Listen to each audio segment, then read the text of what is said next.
So far we've created part files, and we've taken multiple parts and made them into an assembly.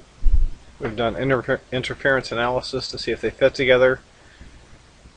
And now we're going to make the next file, which is a presentation file. So one way to think about the way files in Inventor are arranged is with this view here. So the green figures represent multiple parts. They're all different in general, and they come together and create an assembly. And it's important to keep track of the extension of these files so that you know what's what. So these are IPT files in the green, and they are assembled by placing them into an assembly file which has a IAM extension. We've also done a little bit of creating working drawings from an individual part. That's a possibility. We can do that from any part. We can do that from an assembly.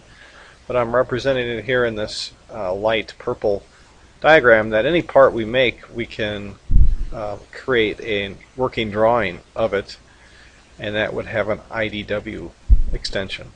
Okay, so we're going to quickly create an assembly, and then we're going to create a presentation file. And with that, we can have an explosion view and also animate it. So we can get further along the path toward trying to very clearly illustrate what our part is. So I am going to create a new assembly, and I am going to place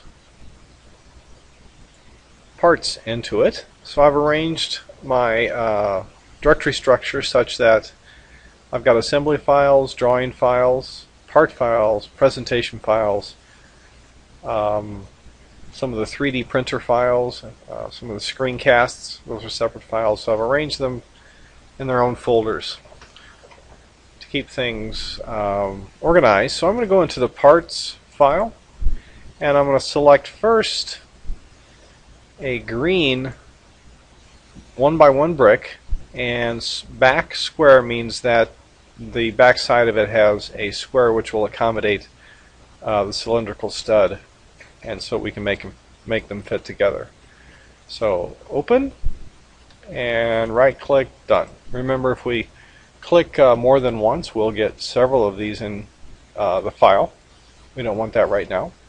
So I'm going to come up here and I'm going to place another brick, and it's going to be the black one. Open, left click, right click, done.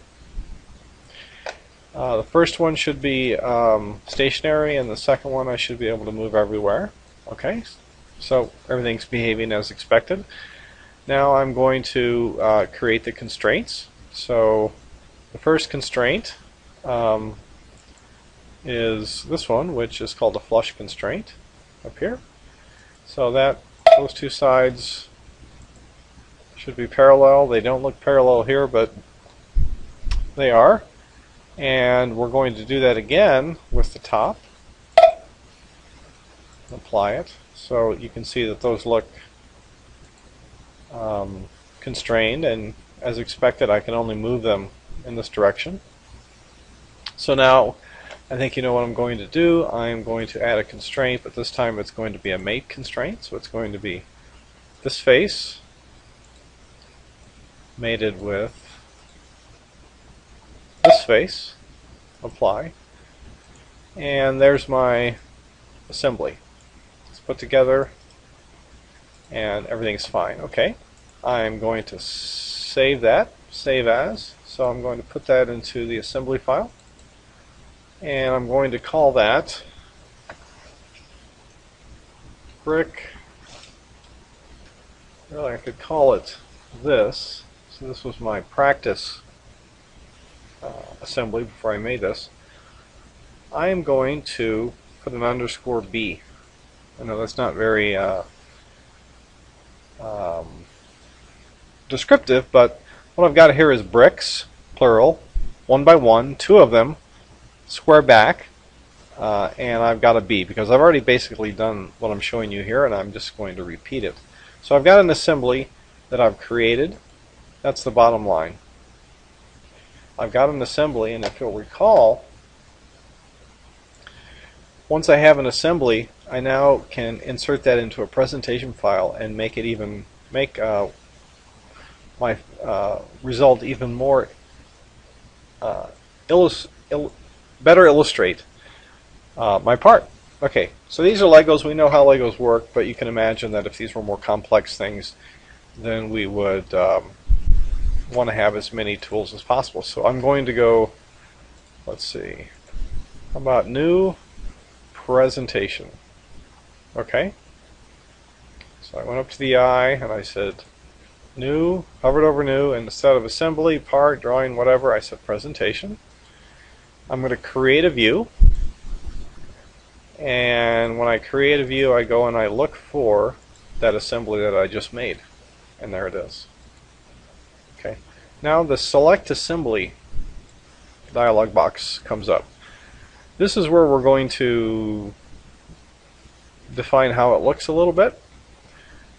For now, I'm going to leave everything as is. If I click automatic here, it's going to automatically make an explosion view, and with this extremely simple assembly it's going to work fine. However, I want to do things manually, and so I'm going to go with the defaults, and there's our assembly. But we can do things with it which illustrates what it does. Okay, the first thing we do is we're going to create a tweak. A tweak is just a movement of a part. You might call it a vector movement. It has a distance, a magnitude, and a direction. And what we're going to do for the tweak component is the following. So create tweak, we need the direction. So to define the direction, we click on a surface and sort of place a little set of Cartesian coordinates there. It's called a gnomon, G-N-O-M-E-N for some reason. And what's happened is that I've defined some directions, and you'll notice that after I do that, components is highlighted. So now I select the component that I want to tweak. I want to move a certain magnitude in a certain direction, and it's going to be this black Lego. So I click there, you can see it's kind of highlighted, and now I can just come out here into space and drag it out, and you can see that I've separated them, and it's got the line which is associated with an explosion view. I'm going to choose here 20 millimeters for the distance, and close it, and I've got my explosion view. Now this is a trivial one since we all know how Legos work, but you can imagine a more complex system. It might be nice to see how all the parts fit together, and the line sort of shows how they assemble, and so this shows the obvious way that the Legos go together. One thing we can do now is do an animation. So again, this is trivial. For Legos, we know what's going to happen, but for more complex things, it's a nice thing to have. So if you hover over some of the motion things, you'll find out what they do, the motion buttons. I like this one in particular, auto reverse. So I'm going to click it, and you'll notice that it comes down along the line of the explosion and it mates with the other part. So this one is just play forward, so I can have it move in, I can have it move back, and I can put it on auto reverse, and we've got our presentation. Okay, I'm going to save this one. So save as.